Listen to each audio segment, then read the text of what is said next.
Hello again, everybody. This is John with BestPriceNutrition.com. Today I'm here to answer a question that comes up a lot in a couple of creatine videos regarding creatine and DHT levels and people being concerned that if they take creatine they're going to go bald.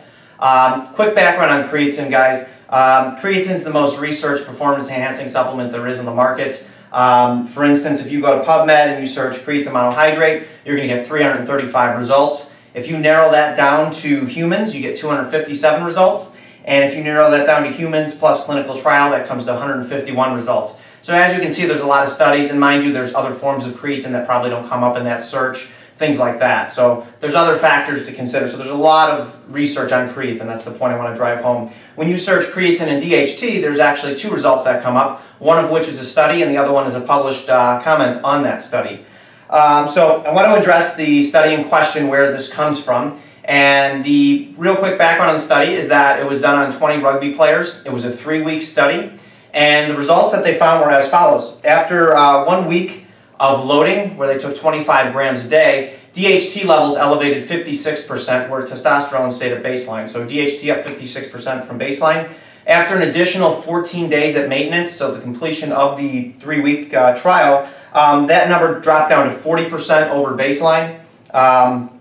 Where they were taking 5 grams for the final 14 days. And then the ratio of DHT to testosterone, they noted, was up 36% after 7 days, and then after the 14 days of maintenance, or the full 3 weeks of the study, it came down to 22%. So what that indicates is that there's some kind of a dose-dependent relationship between creatine and DHT levels. Now, the issue, looking at it in total is the study itself, they didn't control the diet of these guys.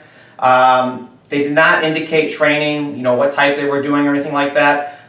They didn't say what time of the day that they were drawing testosterone levels, DHT, when they were testing. And that makes a big difference because, your endocrine system is such that hormone levels can fluctuate quite a bit due to a lot of different things. So since that wasn't indicated, that's a pretty big key factor. My other critique of it personally would be that it's short. It's only 3 weeks, and seeing how that came down, I'd be curious to see if that would come down further after, say, 8, 12 weeks at that maintenance dose. And the other thing too is, I read off the number of studies that come up with that search, is that these results have never been replicated. So it's, it's like the one-hit wonder study, if you will. There's one off. So that, calls it into question. If somebody is really, really concerned, they're worried about their hair dropping out, then just don't take creatine. You could always do that. And another thing that came up in the critique that was published a couple months, the critique was done in May of 2010, the original study September 2009. The author of the critique, made a good point that the raw material wasn't disclosed.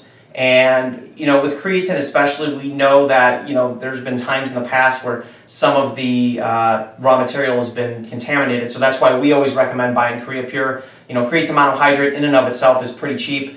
Paying the extra few cents per gram on Creapure really is worth it because you know what you're getting. It's tested. So that's a good thing because, if something ends up in there, that can play a big factor in this. So that's really, really, really important, guys. So I guess the take-home point here is I wouldn't make too much out of the study. Like I said, if you're really, really concerned, just don't take creatine. You know what I mean? Just you figure something else out. That being said, creatine is probably the best performance-enhancing supplement there is. It's cheap.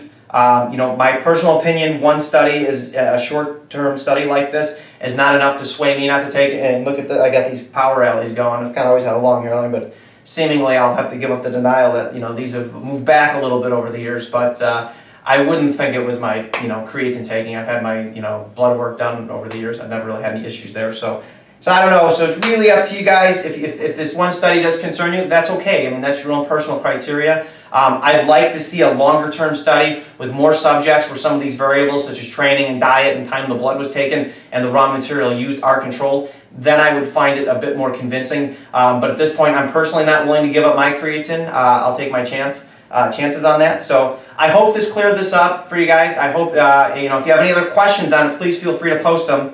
And appreciate you watching. And also, please check us out at facebook.com/bestpricenutrition. Thank you for watching.